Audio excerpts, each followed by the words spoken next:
Just want to start by saying thank you so much for taking the time out to sit down and chat with me. I suppose we just start by introducing ourselves and how you're connected to the show Daughter. We'll start with Alex and we'll go round. Hi, my name is Alexandra Rizallah, and I am the director of Daughter. Fabulous. Hi, I'm Liz Kent, and I am the intimacy director on Daughter. Okie doke.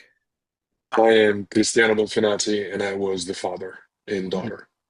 Fabulous. We'll start with Alex. What was the show? What is Daughter? What is it about? Yeah, Daughter is a satirical Buffon style show where we have used various vignettes of different true stories written by Adam Lazarus.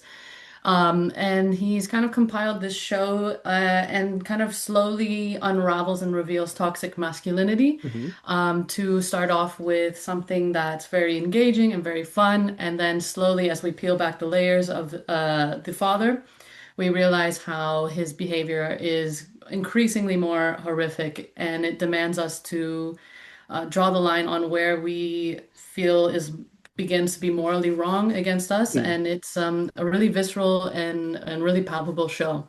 Mm. And obviously, when I went to see it, you had the Q&A after the show where you talked about it was inspired by, I believe it was a Canadian talk show host. There was a story that inspired it. So what could you just talk a little bit more about that?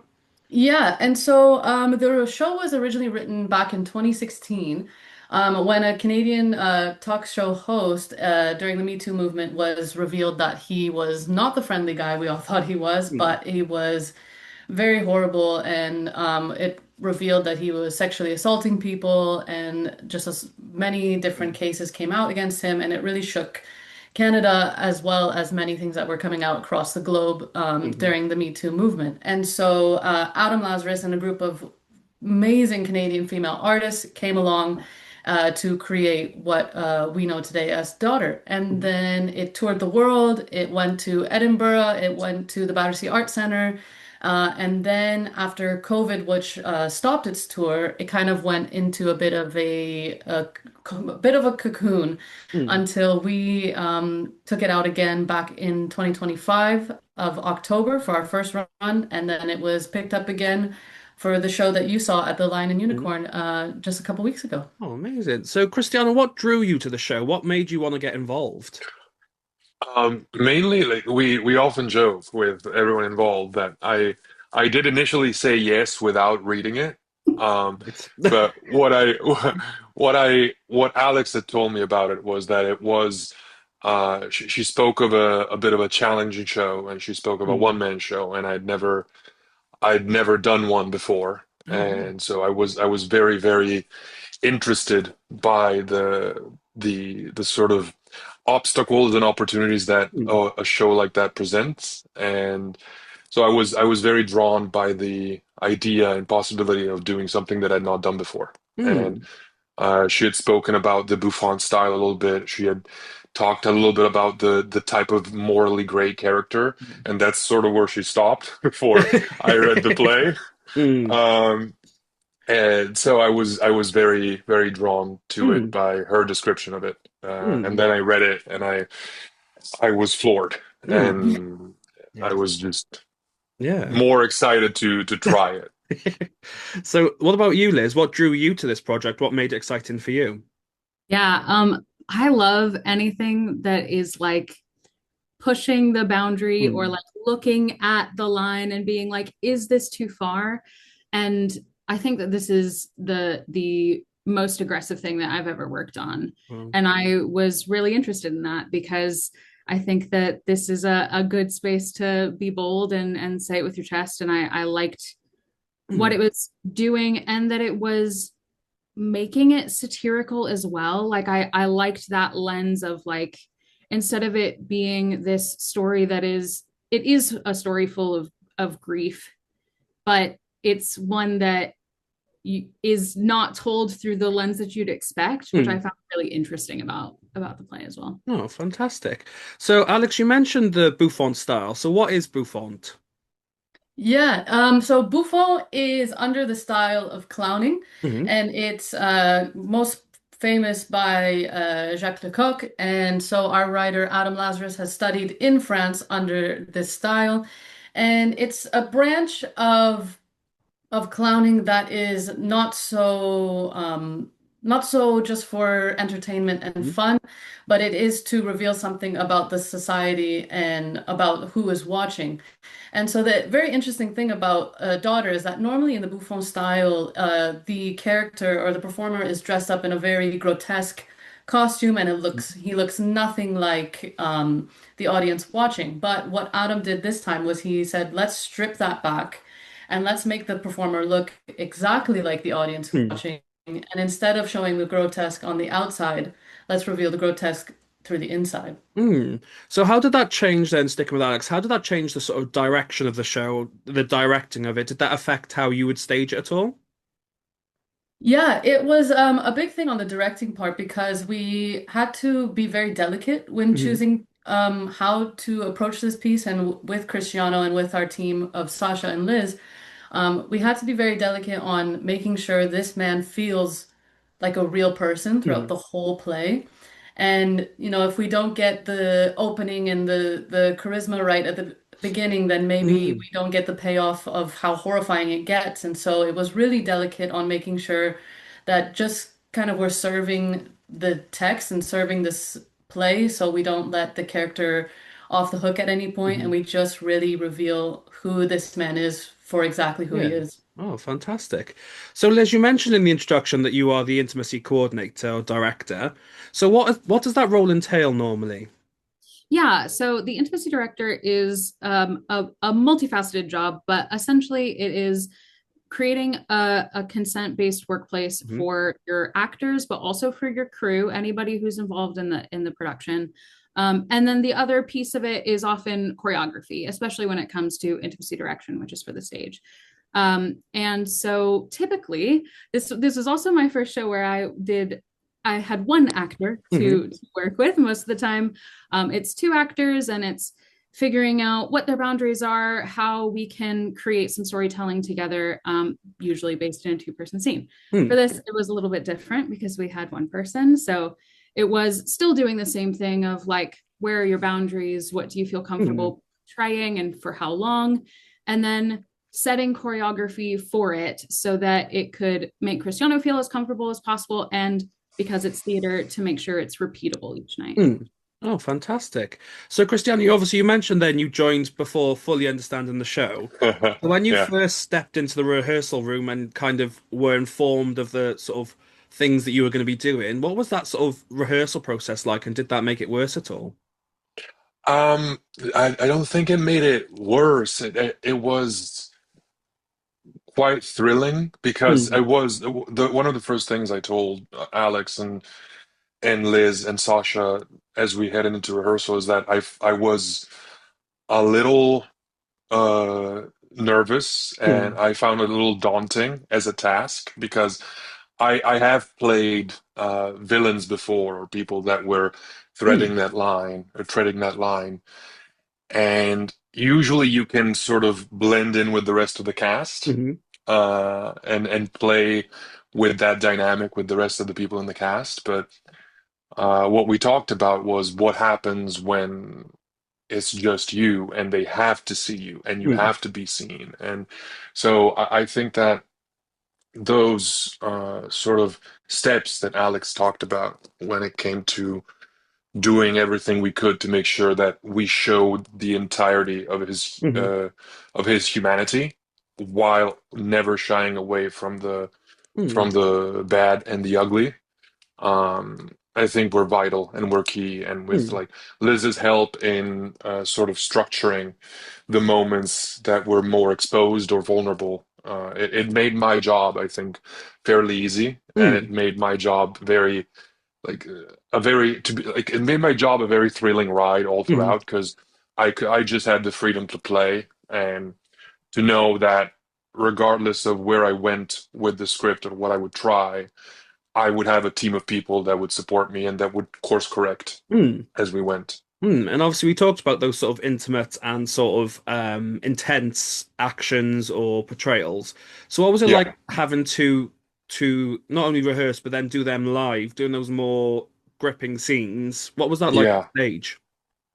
It was, I think it definitely was. intense, and because this is a show in which, unlike I think many others, this is a show in which the performer has to be hyper aware Hmm. of the audience at any moment because there's a lot of back and forth with the audience. And even within the script, it says gasps or sighs or chuckles or laughter Hmm. are interpreted by the performer.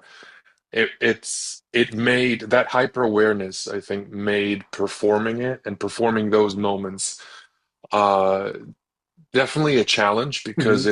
it's not easy like from a human perspective Hmm. to have to say these lines and to mean those lines Hmm. in that moment as that character in front of people that maybe you know, or my parents came to see it, or Oh my wow. sister saw it, and saying some of the lines were harder because there are some parts of the show and some very specific words and lines themselves Hmm.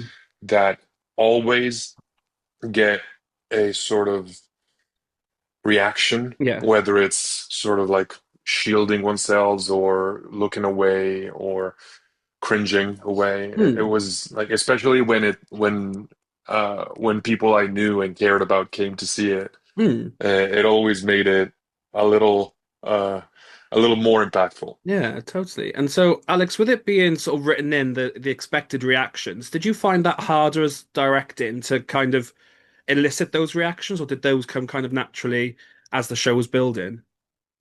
Yeah, I think they kind of came naturally, and the exciting thing is that it will change every time we perform it, Hmm. depending on who's watching. And so it's a big credit to Cristiano on just having to be really adaptable and flexible with what he receives, and then just turning it back into kind of what we're trying to shape Hmm. overall. And so in rehearsals, in those moments where we do approach the audience and go like, "Oh, what do you think about that?" Or "Are you okay about that?" Or "Do you know the difference between this and that?"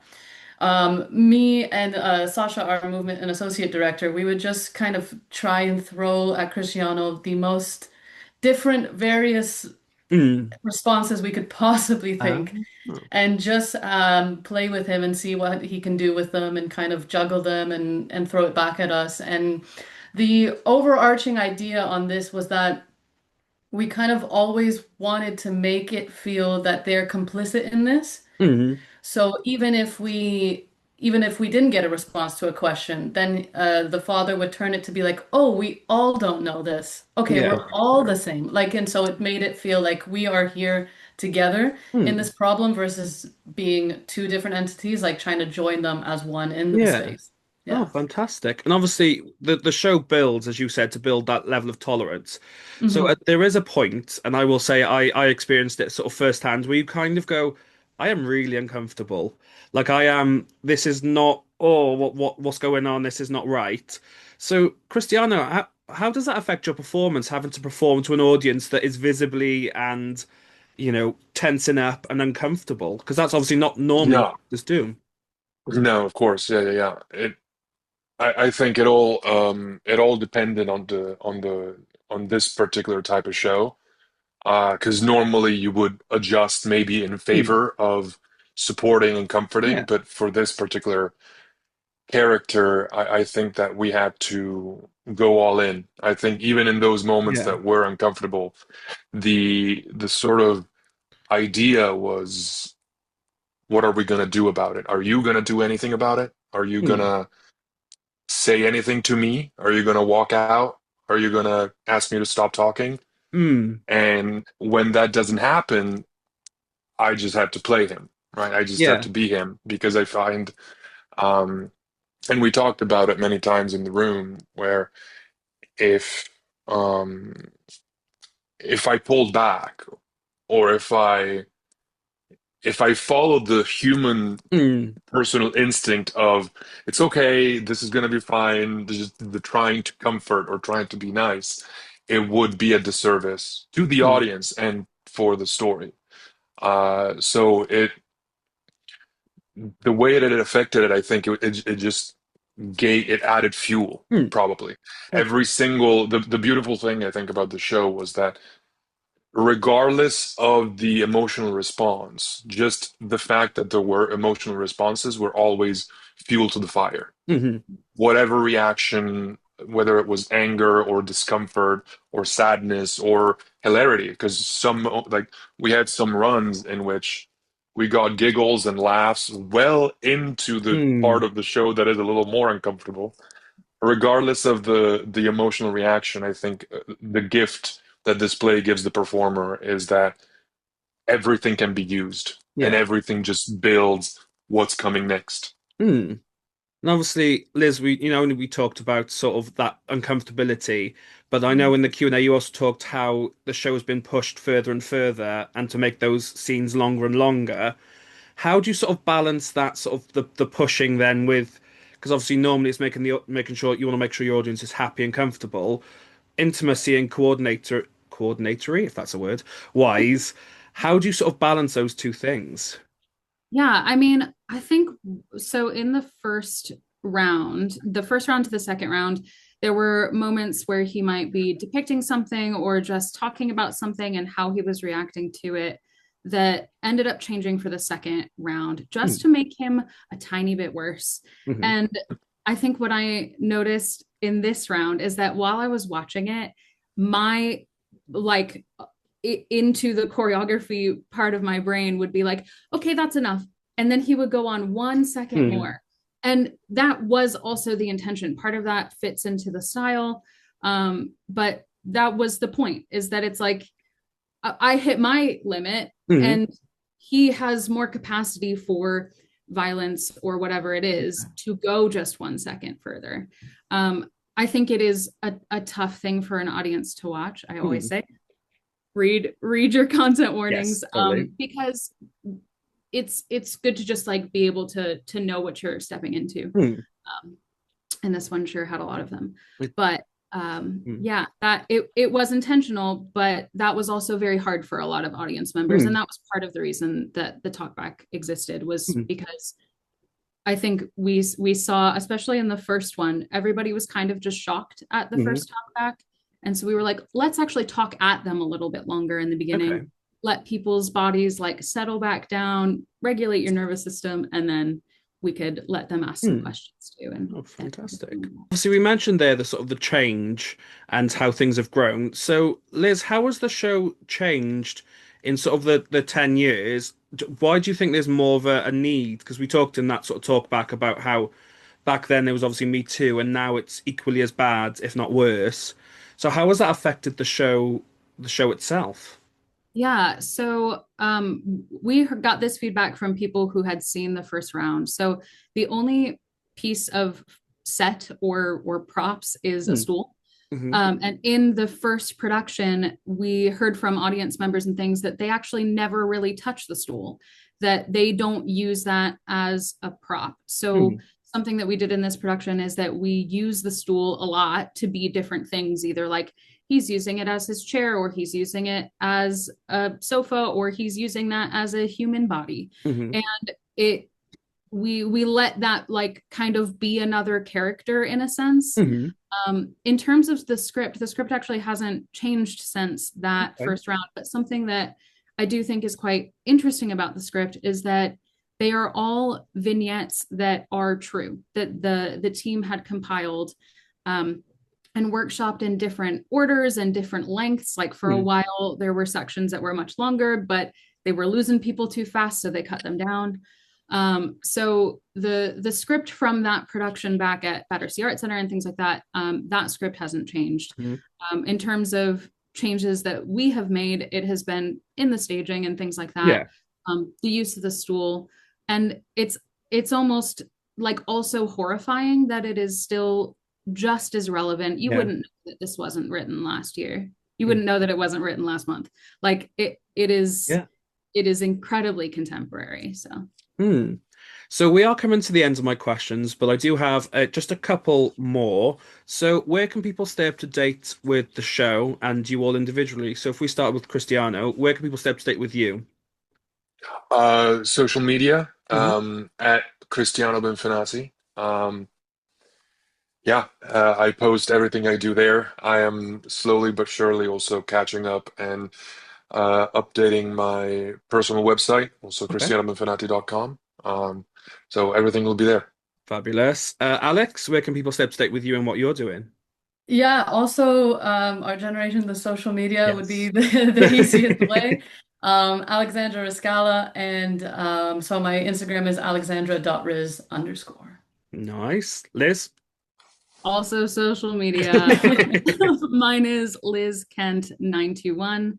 And then also my website is liz-kent.com. Fabulous. And where can people stay up to date with the show then, Liz? Where can people see what happens with this amazing show in the future?